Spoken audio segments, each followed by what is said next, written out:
Real stories and fresh wisdom on the front porch. Join us with today's guest. Yeah, so welcome to my front porch. And today we have Arnold Beekes, all the way from Romania, here to Austin, Texas, to sit on my front porch and share knowledge. And Arnold, why don't you tell our audience just a little bit about you? Yes, I grew up in the Netherlands. I have a Dutch passport, but I consider myself a global citizen. So, although I have a Dutch passport, I'm currently living in Romania in Eastern Europe. And I grew up in the Netherlands, which was a very challenging time with our family. Well, then to school and university. I had to go in military service.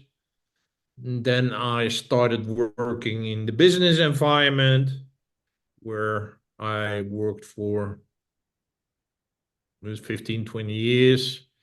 I had many different roles in the business environment. And the last 25 years, I'm an entrepreneur trying to run my own business.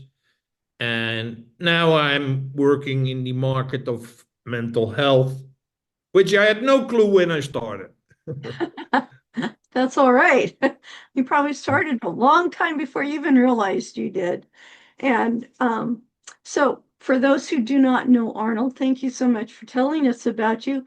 But he helps people with brain sickness, which is the consequence of living someone else's life. And that just intrigued me so much.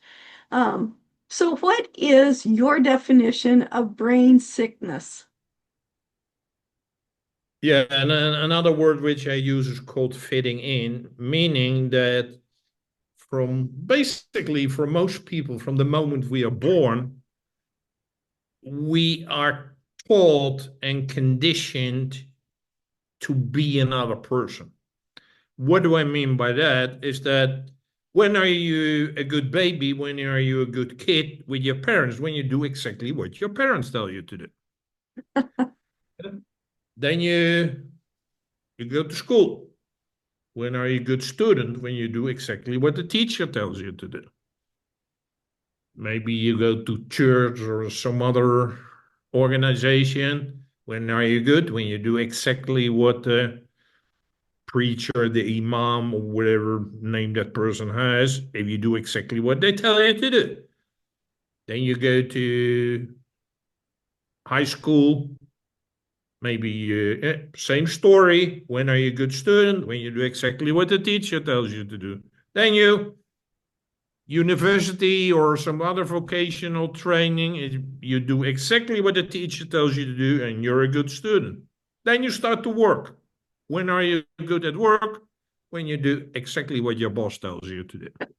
So That's by the right. time we are 2025, the only thing what we have learned is to live someone else's life. We live the life of our parents, of our teachers, of our bosses. We are constantly meeting their expectations, so we are internalizing what they expect from us. Mm. And that is what I call a brain sickness, because it's not natural. It's not natural to constantly behave in another way that you want to behave because other people want you to do that. Right. And that's what I call a brain sickness. It's like, allow me to give a metaphor which makes it even more poignant, I think. Suppose you buy a dog, a puppy, and it's a Labrador. From the moment the Labrador comes into your house, you start treating it like a cat because your previous animal was a cat. So you don't let it out. You get this what do you call it, place where they can pee and poop, and you don't let it out running, whatever. So do you think that is healthy for the dog? Yeah, no, no. And we have a lab. Okay, yeah. So it's like it's very unhealthy. So your dog will start showing some strange behavior because Right. it cannot let go with its energy. It wants to. Well, Labradors, they love people. They want to connect with other people. They want to run. They want to be outside, and Oh, they yeah. just don't want to be inside wherever. And when I say this thing, and people are like, yeah, yeah, yeah, that makes sense. But we do that with people all the time. Yep, we do. That's a good example. Yeah, it's interesting realizing how much we do what everyone else expects of us. And then you do see people who shine, who do what they want to do. Um, I remember my sister was quite the opposite of my oldest sister. My sister just older than me. I remember one time mom used to say this to us all the time. She goes, "What will people think?" And my sister finally said, "I don't care what they think. This is what Wow. I like, and this is how I feel." And it's like, oh, okay. And it actually opened up a little bit more freedom for me. But for my mom, she was raised in a different era. You go out and you always look your best. She was born in early 1920s, and you don't go out looking like you just came off the farm. You change, you get dressed up, you look nicer, you do what other people expect you. And I think we're getting away from that, but not as much as what we think. We still want to do what the teachers say, what everybody else says. And there's a reason for being a contributing member of society. We need to be polite to each other. We don't, mouth off to each other. We need to do what we can, but we still need to be us. One, taken more personally to me, when I was younger, I wanted to be a doctor. I had a woman doctor when I was 10 years old, first time in my life. I didn't even know women could be doctors. And she was kind and she talked to me like I was there because I was still growing up in the age where kids are seen but not heard. But she would hear me, and I was told, no, you can't be a doctor. But I was never told why. I wasn't told because of expenses, how much it costs to be a doctor, or anything else. I was just told, no, you can't be a doctor, you're going to be a nurse. And and I wanted to be a doctor. But what did I end up doing? I ended up being a nurse, but I did end up doing other things. I ended up being an EMT, with basic trauma life support and things like that. In fact, I still do rescue stuff right now. But but I never was a doctor. And look at the age I'm at now. I don't want to go back to school. I could. I went back to college when I was 58 and got my degree. But yeah, why are we expecting our children to be things that they're not? How many people are so unhappy in the jobs that they're doing? And I'm glad you're there, Arnold, to help people get rid of that brain sickness, all of that stuff that was told.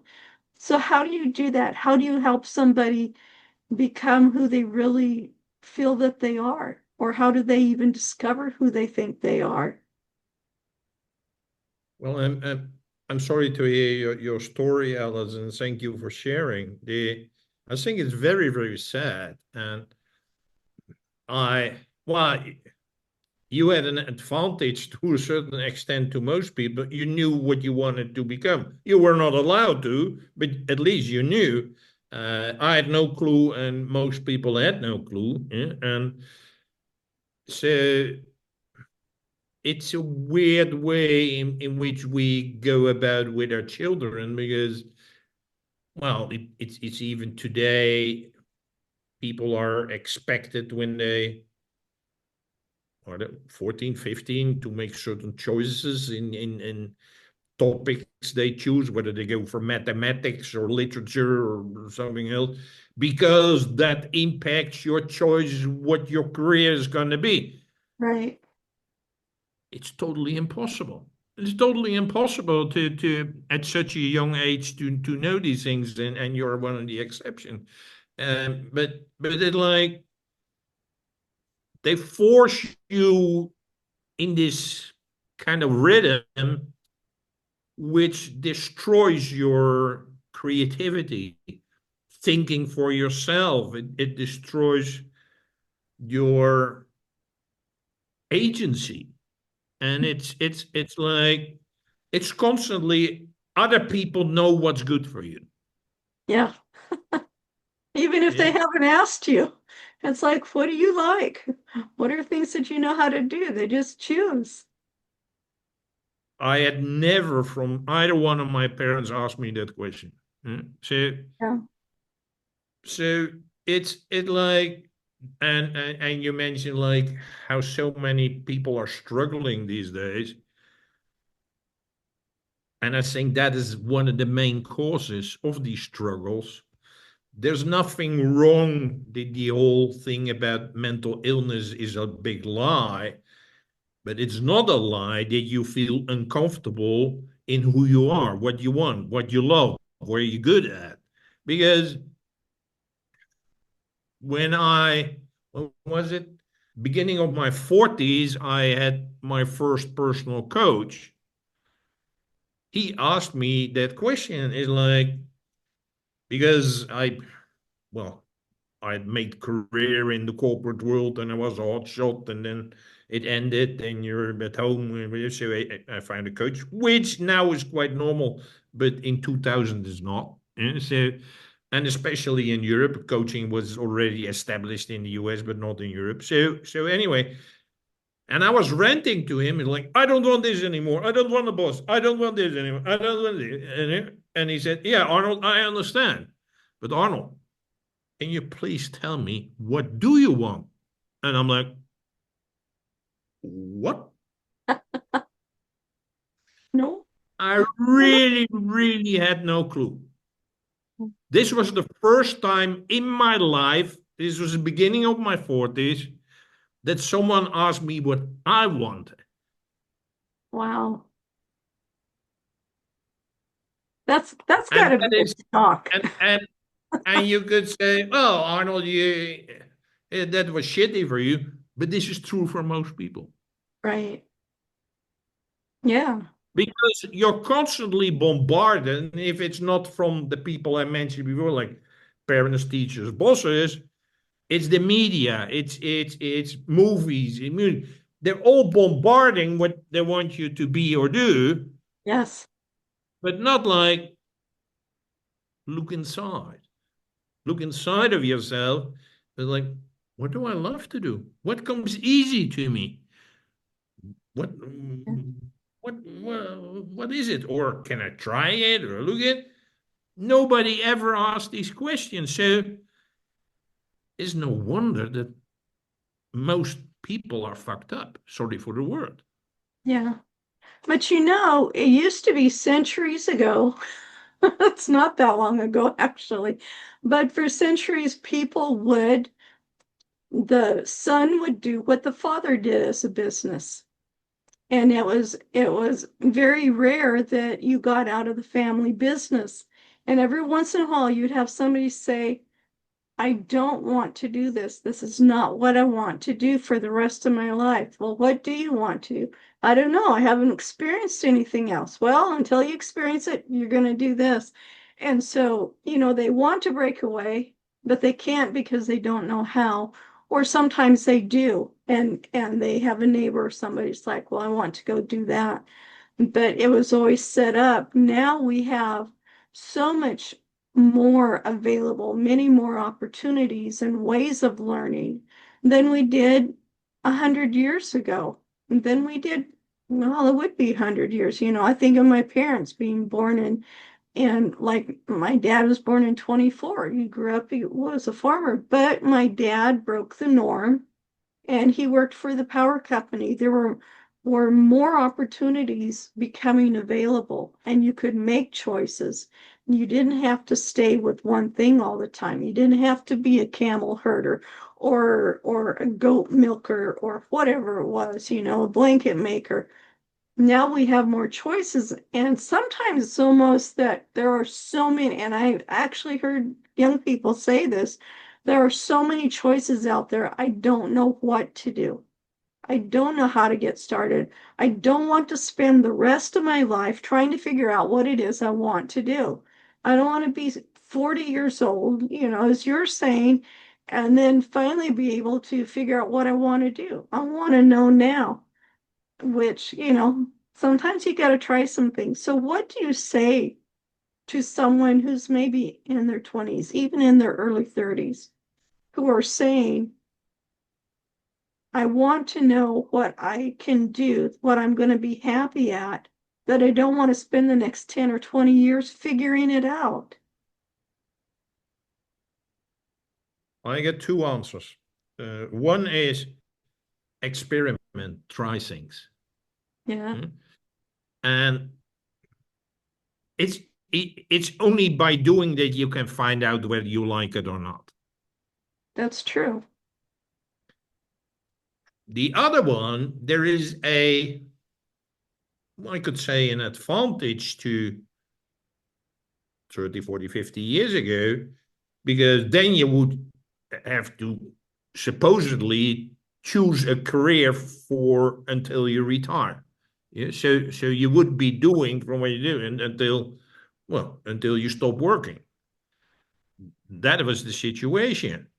Right now, even if you wanted to, I think it's impossible. So there's so many changes and new things coming up everywhere. So it's most likely that you will have 5, 6, 7 different mini careers throughout your life. So it supports that way. It's like, oh well, I don't need to do this until I'm 70. Yeah?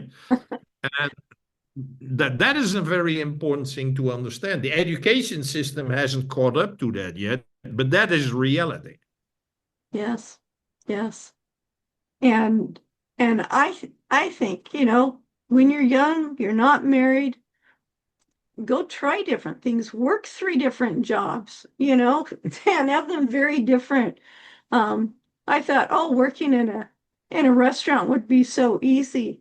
I was terrible at it. I mean, if you hired me even now today, I would be the world's worst waitress. Maybe that would be the claim to fame for your restaurant, be served by the world's worst waitress. But when I was, 14, 15, I was horrible at it. I just get so busy talking with everybody and visiting with the customers. I would have been better as a hostess, but to wait on tables and remember what everybody was supposed to have and to get everything out, I just couldn't do it. But there were other things I was better at, So I love the life I've lived. I've loved all the different things I've gotten to do. I've been in the marine biology world, been in the aquarium world.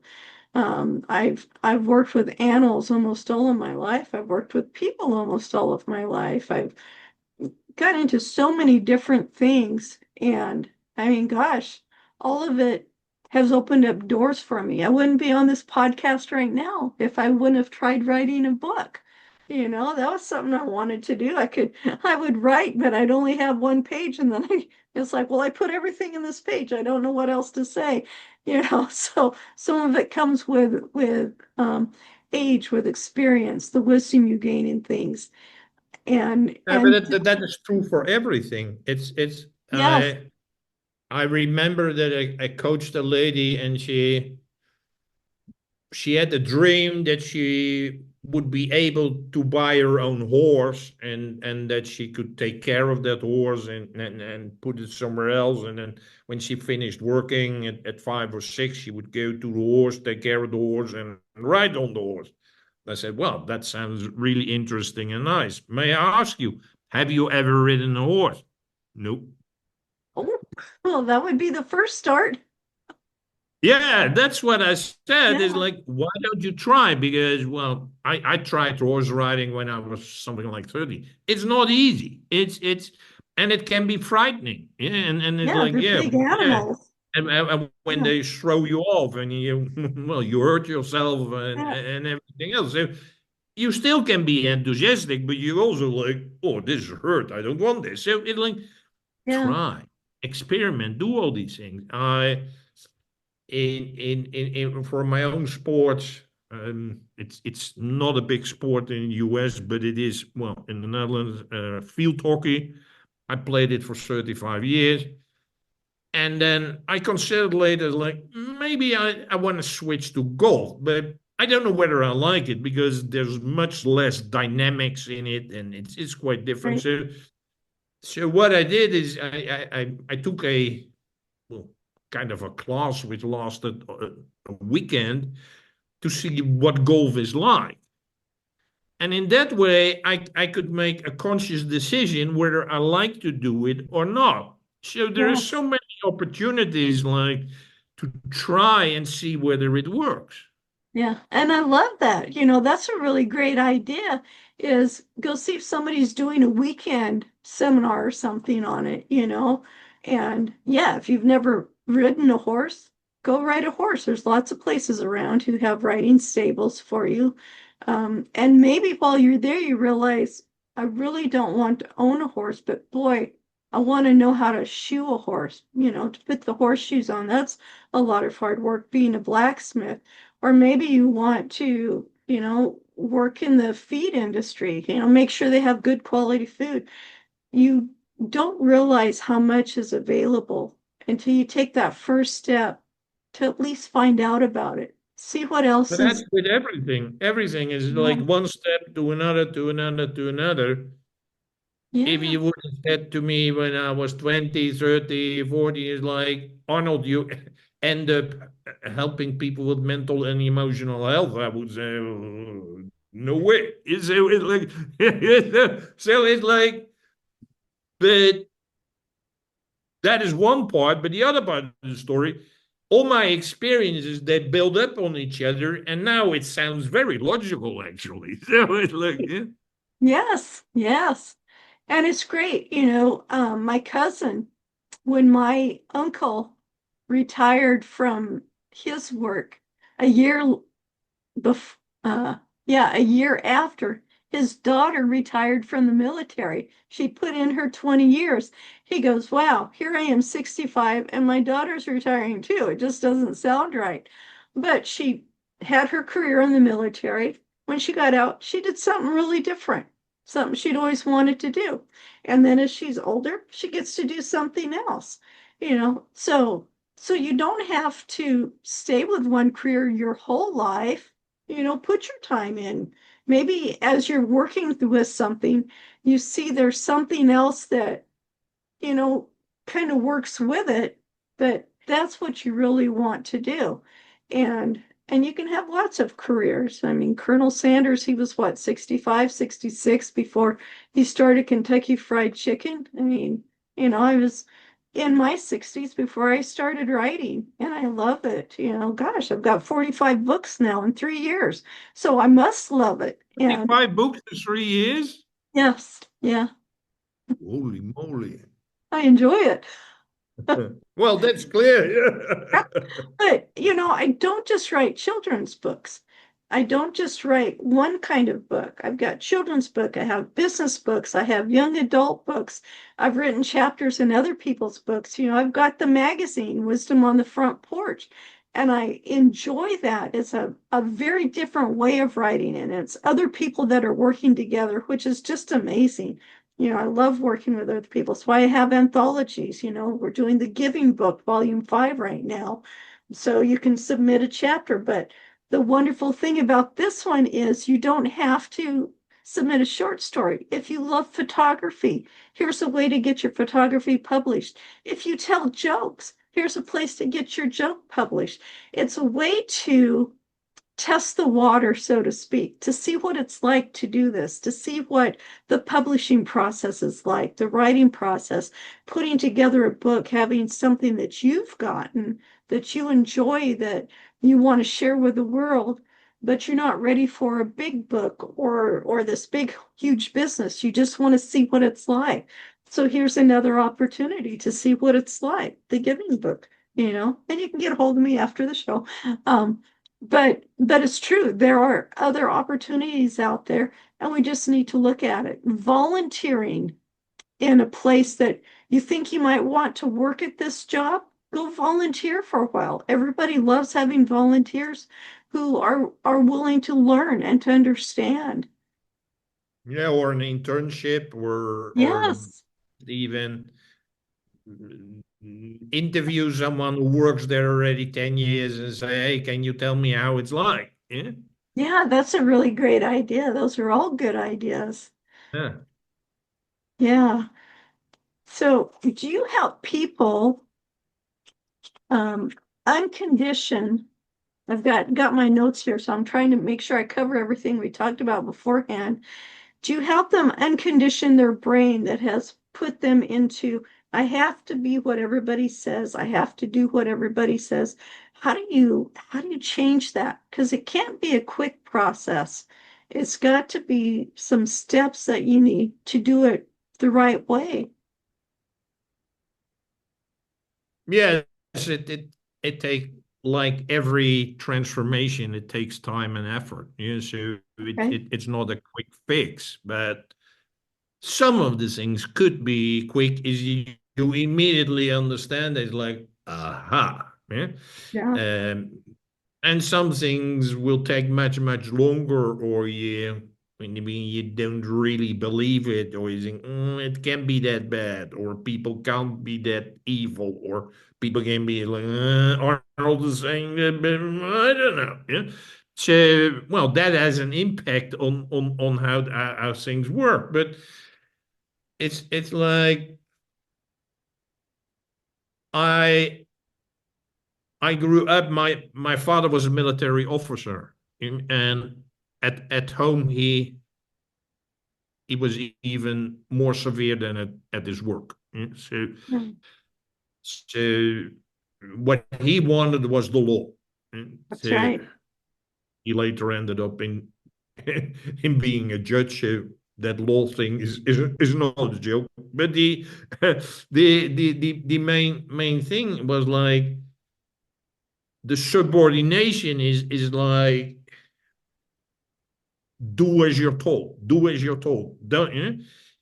Yeah. But I thought I don't want you to think you need to do. How many times have you heard that? Yeah.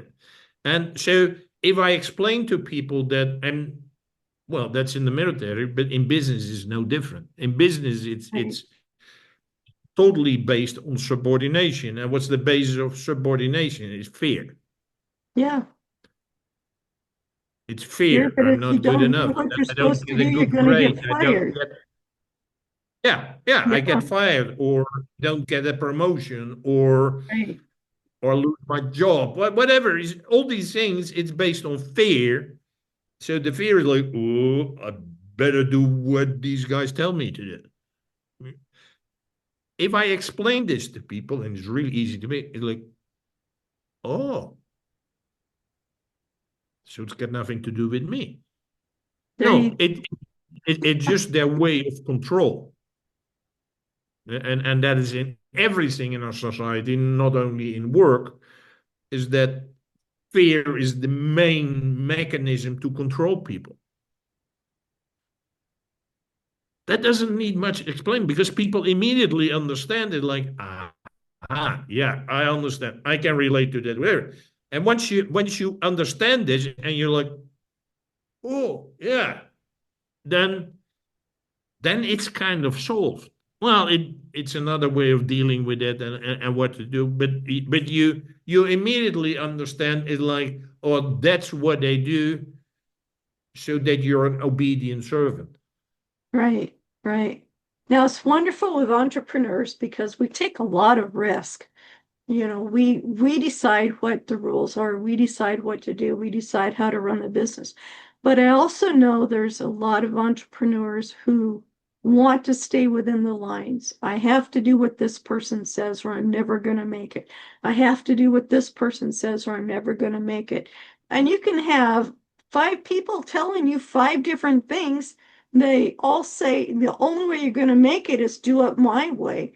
So it can get frustrating, it can get confusing, it can be, I can't deal with it anymore. I'm going to quit. I'm going to go work for somebody else. This is too hard.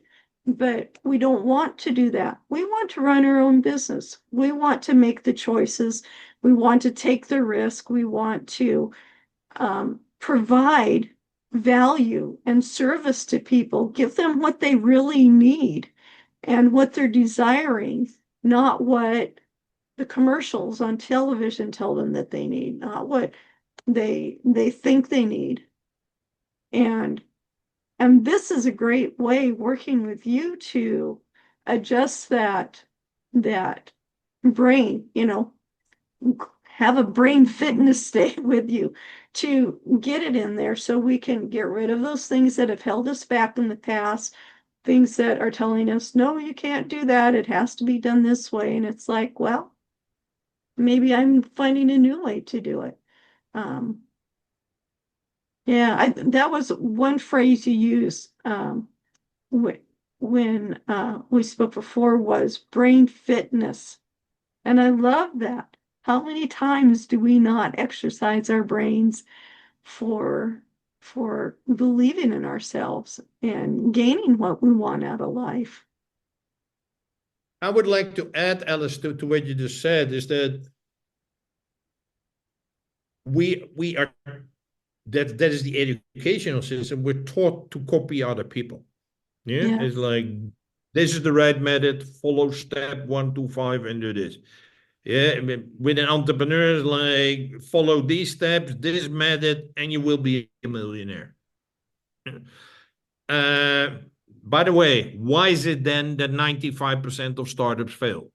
That's right. Can someone explain that to me? Can someone explain that to me, please? They can't.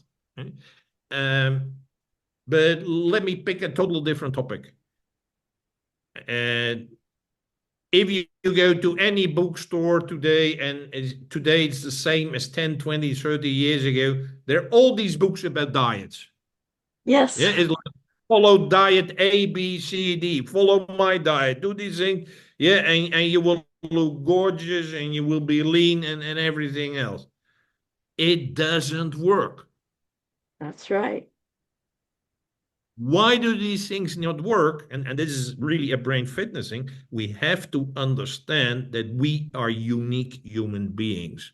There's no one in the world who's exactly the same as Alice. There's no one in the world exactly the same as Arnold. So if I say, like, you got to do exactly as I do, and then, well, that would work if that person was 100% the same as Arnold or Alice. Yeah? But in anything, in business, in writing, in horse riding, in running, in cooking, and everything, it never works by 100% following the instructions of someone else, even though that person has the best of intentions. But it's like, you have to understand you are unique and that person is unique. And circumstances are unique. Yes. I ran a couple of startups in the Netherlands. That is totally different than running a startup in the United States. Oh, yeah. There's nothing similar, I would say. So it's like, by saying, it's like, well, here's the cookie cutter method and do it. And, well, Arnold, yeah, you failed because you didn't follow the method. That is not true. Absolutely. Yeah. And it counts what's in here and in here. You've got your brain and your heart working, and all those experiences that you have had from the time you were born until now are all a part of that. That's why maybe you meet someone who's just fabulous at sales, and you try to follow their methods and you do everything they say to do, and you still don't quite get there. Not that you can't learn, because that is a tool that can be learned, but you've got things blocking you that says you can't do this. Or handling money. You've got, gosh, there's so many books on this, and they talk about how you get to a certain point and then you lose all your money. And you get to another point and you lose all your money. And they give different demonstrations. There was one young man, he couldn't figure out why it happened. Well, it's because that's what his dad always did. And he learned from his dad that as soon as his dad would have money, he'd go out and spend it all. So there'd be none. As soon as he'd get more money, they'd go out and lose it all again, spending it, gambling, whatever. So there was never there. So you get to the point that, okay, when I have this much money, I have to let it all go. You don't realize that's what your brain's thinking, but now you have to adjust that. And it takes a little bit of adjustment. You can't just, oh yeah, now I get it. You've got to go through it and consciously make those choices. But you've got to have a plan in place. You have to be prepared each time. And then it gets easier and easier. And eventually you realize, wow, I've got money now. I'm not spending it. I'm not losing my business every time I get real successful. And that's just an example. There's lots of other things that you deal with that way. But recognizing that there's a problem, I think is what is a really big step the first time, or recognizing you're unhappy in what you're doing, and then going back and looking over, finding out why. Why are you unhappy? What are things that have led up? What have been beliefs that you believed up until this point? Are those beliefs serving you? Are they not serving you? What do you need to change? Your beliefs or someone else's beliefs. Yeah, the belief that you believed all this time, Yeah, but you get from your parents, from your teachers, from Yeah. your culture, your society. Oh, absolutely. And it's not something that's easily done on your own. It's my advice to our listeners is you find Arnold, you talk with him, you find the steps to do it. If you don't work with Arnold, work with someone else, but Arnold's right here. He's a good choice. Just to be able to get started, to see the process, to see what to do, find out what's going on. So how do they get a hold of you? How do they make time with you so they can be very successful at what they're doing? Well, it's very easy. I would recommend people go to my website, which is called braingym.fitness, braingym.fitness. And there they can find, I have masterclasses, which are video-based workshops, which are pre-recorded, where I talk to you in about specific topics like relationship, emotions, habits, curiosity, aging. So those are video-based masterclasses, which you can find on my site. I have a key training program, which is called From Fitting In to Flying Out. And it's a 15-week training program where I have one session, 90 minutes, which I do live. It's not pre-recorded, it's live. And then in the week in between, you hopefully practice and experiment and try and learn and grow. And then the next week we have another. So it's 15-week session. That's the training program they can find on my site. And well, you talk about authoring and writing. I just published a new book on my site, which people can find, which is called The Adventures of Dr. Alfred Moore. It's interesting. You talked about you wanted to be a doctor, but I talked the other way around. Someone who was a doctor who became an entrepreneur. Oh, awesome. I like that. I'll have to have you on my other podcast, Reading Between the Words. Now, you do have a podcast yourself, correct?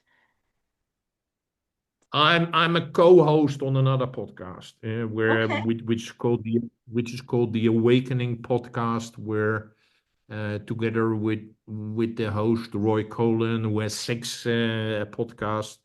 So we each week try to help people to awaken to what's happening in the world. Good, good. And I think you used to have one that was called, oh, maybe, nope, never mind. Okay. My mistake. Oh, that's good. Yeah, we'll have to have you talk about your book on reading between the words. That'd be really good. So what's a starting point for people if they say, gosh, this seems like a fit for me. This seems like what's going on. How do I get started? What's my first step? I have defined 3 starting points. Thank you for the question. Okay. Number one, I want people to understand, and yeah, let's be clear, most people feel lousy these days.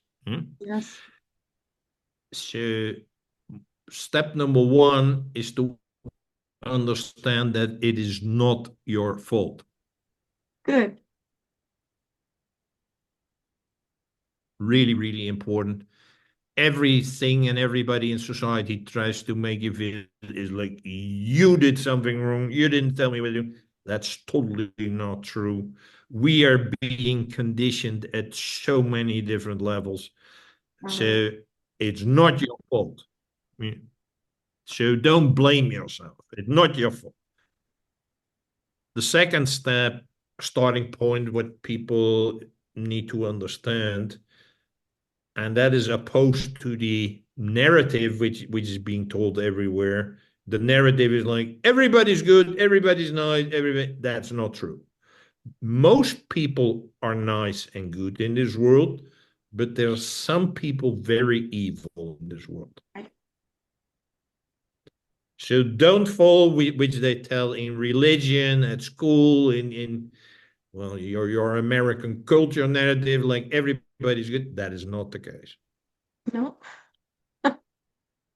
Step 3 is I would like you to consider that you start living from the inside out instead of from the outside in. So what's The a good outside, example of that? the outside in I gave is like outside in living is like, oh, my friends have these clothes. Or my friend have this handbag or these shoes or this haircut, or you're constantly saying what other people do and say, and you do the same. That is living from the outside in. Living from the inside out is like, hey, but what do I want?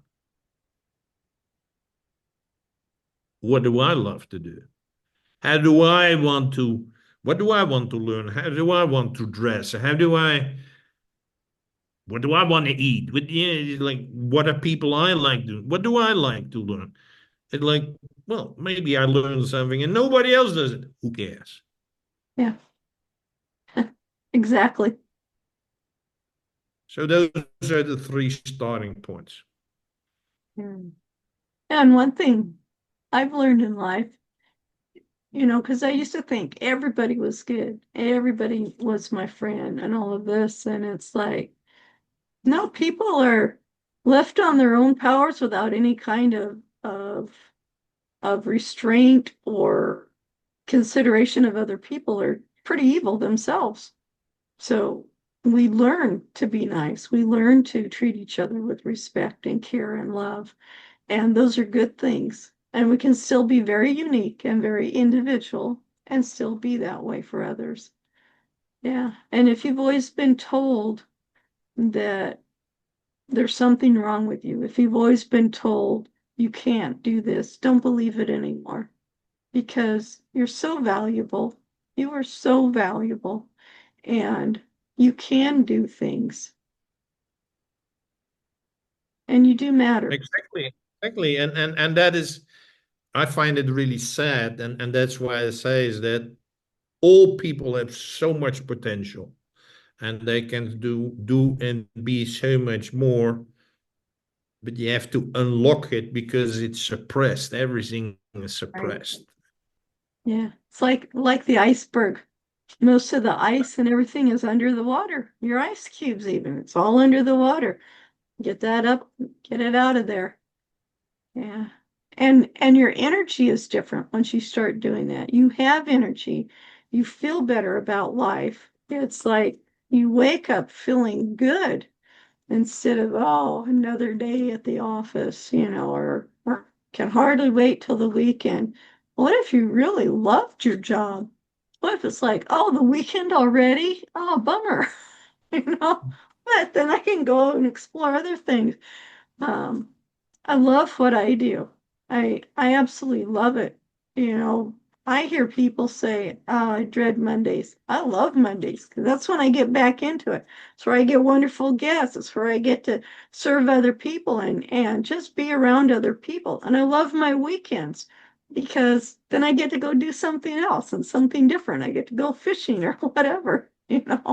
It's you just have to enjoy life. And if you're not enjoying life, get a hold of Arnold. Find out why you're not enjoying life. Take a good look at it. Give us your website again. Braingym.fitness. Braingym.fitness. That's such a great title. Thank you so much for being here, Arnold. Do you have any last closing thoughts for our audience? Yeah, may I give them a last message? Absolutely. Again, 3 things. Number 1, be kind to yourself. Number 2, be present. Number 3, be creative. And if you think you're not creative, you are. Everybody is creative. Yeah. Everybody. You've got But to again, it's been suppressed. It's like there's been a NASA study, I believe it's between 5 and 7. We're at the highest peak of our creativity. And since then, it's being suppressed. So if you ask people, are you creative? Nobody raises their hand. But it's like, because it's suppressed. It's like, yes, we all are. And creative doesn't mean that you have to write a book or build a startup. Whatever. It can also be like, make a beautiful dish, arrange the flowers in a nice way, do something in your garden. It doesn't have to be all big and huge things. You can be creative every day, even in small things. Absolutely. So I'd like to leave our audience with something that I say once in a while. It's been a while, so I need to say it again, especially after today's conversation. You have great value in you. You are worthy. You are enough, and you do matter. And join us next time on Wisdom on the Front Porch. You can go to the website, wisdomonthefrontporch.com. You can subscribe. You can be part of our membership and get more insights. And be sure and watch the videos on YouTube. Thank you for listening. Thank you for being here on our Front Porch, and we'll see you next time. And thank you, Arnold, for being here. I really appreciate you taking the time. Thank you, my Front Porch friends and neighbors, for pulling up a chair with me and my guest today on Wisdom on the Front Porch. Now, if you've got value from this conversation, would you do me a favor? Leave a quick review, then share it with someone you know who could use some inspiration. It helps more friends find their seat on the porch. And hey, make sure you're subscribed so you never miss what's next. Until then, keep the porch light on for new wisdom every time you show up. Your seat's always here for you on the porch.